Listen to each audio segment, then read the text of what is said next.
इस वीडियो में चांद वाली अम्मा पाठ की अभ्यास पुस्तिका को पूरा करेंगे।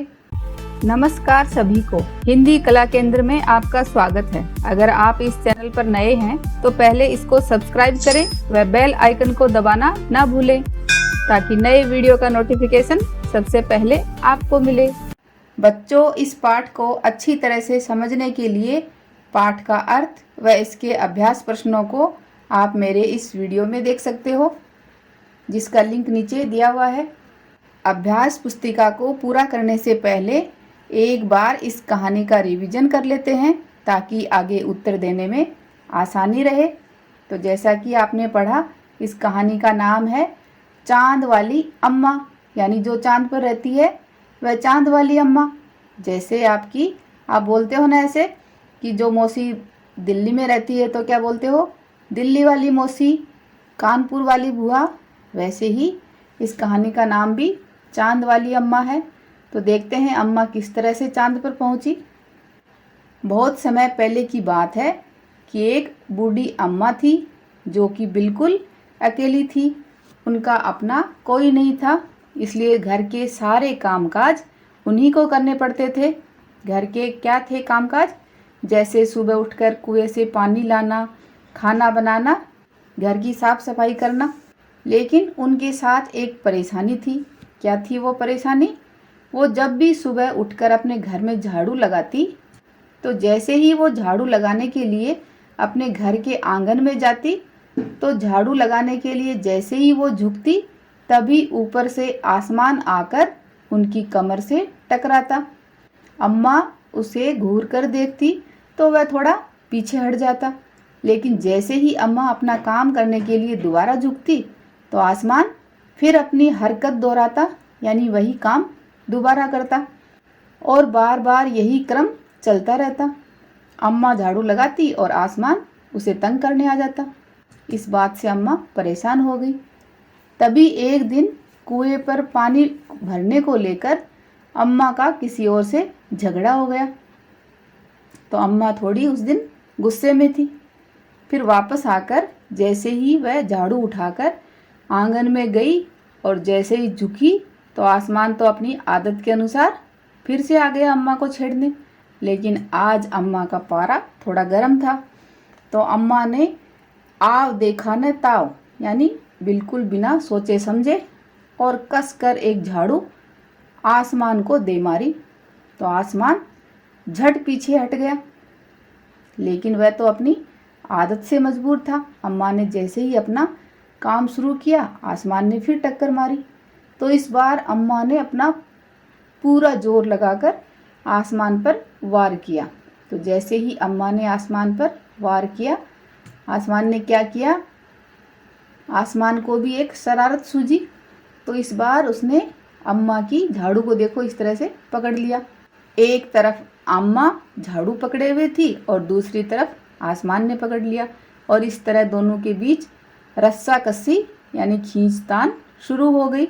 झाड़ू के ऊपर का हिस्सा आसमान पकड़े हुए था और नीचे का हिस्सा अम्मा पकड़ी हुई थी, और दोनों ही छोड़ने को तैयार नहीं थे। अम्मा चिल्लाई, छोड़ मेरा झाड़ू, मेरे पास यही एक झाड़ू है। तब भी आसमान ने नहीं छोड़ा, और बूढ़ी अम्मा भी कब तक रस्सा कस्सी करती, वह भी थक गई तो उसने भी खींचना बंद कर दिया, और धीरे धीरे आसमान ने झाड़ू को ऊपर खींचना शुरू कर दिया और साथ साथ में अम्मा भी ऊपर जाने लगी। और फिर वह चिल्लाई, मुझे नीचे छोड़। आसमान ने कहा, अम्मा मैं तुम्हें नहीं छोड़ूंगा, ले चलूंगा ऊपर और वहीं झाड़ू लगाना। इस तरह आसमान अम्मा को लेकर ऊपर चला गया। जैसे ही अम्मा ऊपर पहुंची तो उसे क्या दिखाई दिया, एक चांद दिखाई दिया। झट अम्मा ने अपना पैर बढ़ाया और चांद पर चढ़ गई, लेकिन झाड़ू को नहीं छोड़ा। आसमान को फिर शरारत सूझी। उसने सोचा, अम्मा तो चांद पर चढ़ गई है, यदि चांद उसकी मदद करेगा तो मैं हार जाऊंगा, इसलिए अम्मा को अब यहीं रहने देता हूँ। ऐसा सोचकर उसने झाड़ू छोड़ दिया। अम्मा झाड़ू सही थी चांद पर रह गई, और वह भी इतना थक गई थी, झाड़ू पकड़े पकड़े ही चांद पर बैठ गई। आसमान ऊपर चला गया, और उस दिन से आज तक बूढ़ी अम्मा झाड़ू पकड़े चांद पर बैठी है। इसीलिए इस कहानी का नाम चांद वाली अम्मा निकाला और इस कहानी को लिखा है तारा निगम ने। अब बच्चों इसके अभ्यास प्रश्नों को देखते हैं। शब्दों के अर्थ पढ़ो और याद करो। जैसे घूरना का अर्थ है एक टक देखते रहना। शरारत का अर्थ है नटखटपन। क्रम का अर्थ है सिलसिला। रस्सा कस्सी जिसका अर्थ है खींचतान। तो इनको बच्चों आप अपनी अभ्यास पुस्तिका में लिखकर याद कर सकते हो। प्रश्नों के उत्तर लिखो। बूढ़ी अम्मा अकेली क्यों रहती थी? बूढ़ी अम्मा अकेली रहती थी क्योंकि उसका अपना कोई न था। अम्मा की कमर से कौन टकराता था? तो बताओ। अम्मा की कमर से आसमान टकराता था। एक दिन आसमान ने क्या शरारत की? एक दिन आसमान ने अम्मा की झाड़ू पकड़ ली और उसे खींचकर आसमान में ले आया। अम्मा को ऊपर पहुंचने पर क्या दिखाई दिया? अम्मा को ऊपर पहुंचने पर चांद दिखाई दिया। फिर अम्मा ने क्या किया? अम्मा ने झट अपना पैर बढ़ाया और चांद पर चढ़ गई, लेकिन अपनी झाड़ू नहीं छोड़ी। जो शब्द समान अर्थ वाले नहीं हैं उन पर गलत का निशान लगाओ। तो ये देखो बच्चों, आसमान के समान ही दूसरा अर्थ किसका है? आकाश का अर्थ भी आसमान ही होता है। ऐसे ही गगन का अर्थ भी आसमान होता है, लेकिन बादल का अर्थ आसमान नहीं है, तो यहाँ पर क्रॉस का निशान लगाएंगे। ऐसे ही सुबह का अर्थ प्रातः और सवेरा है, तो यहाँ शाम पे गलत का निशान लगाएंगे। पानी का अर्थ है जल और नीर, तो यहाँ पर गलत का निशान बूंद पर लगेगा। विलोम शब्द लिखो। विलोम शब्द क्या होते हैं? शब्द के एकदम विपरीत। जैसे खाना, इसका विलोम होगा पीना। हार का जीत। छोड़ना का पकड़ना। ऊपर का नीचे। सुबह का शाम। बूढ़ा का जवान। सही कथन पर सही और गलत कथन पर गलत का निशान लगाओ।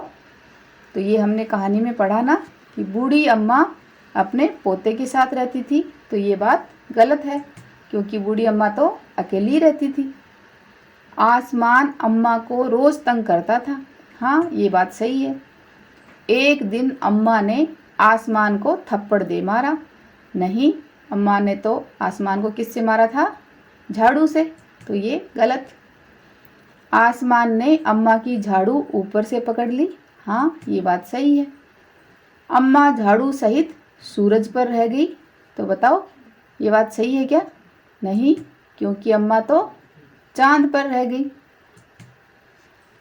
नीचे बने चांद में, ये देखो चांद के आकार का जो ये है, कुछ नाम वाले शब्द हैं और कुछ काम वाले शब्द।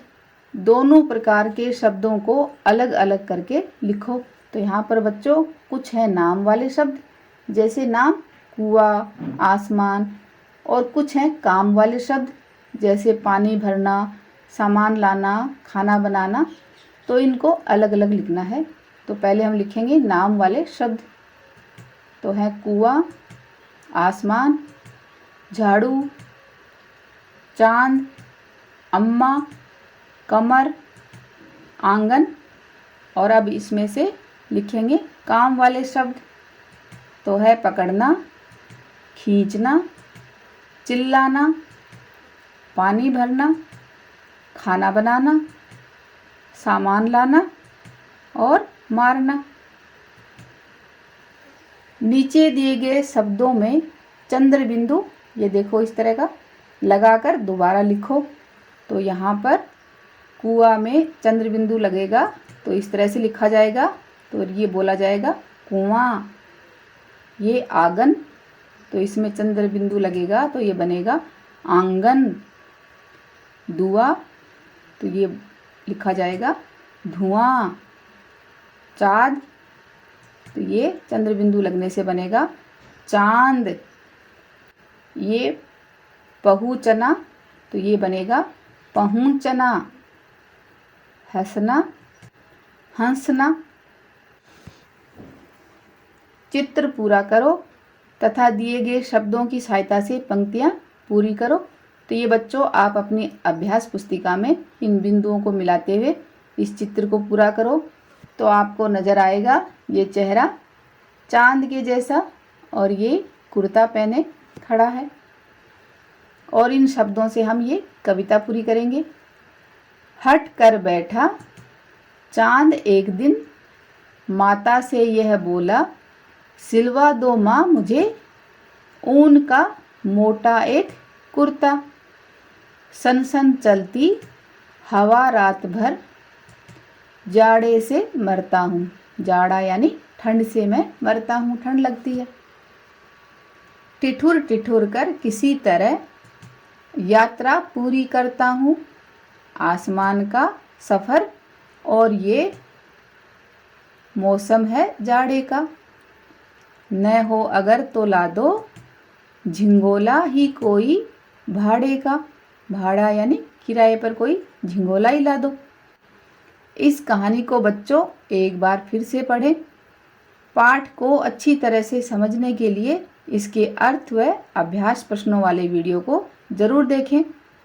इस कहानी को पढ़ने के बाद बच्चों सोचो और मुझे बताओ कि क्या सच में बूढ़ी अम्मा चांद पर रहती होगी।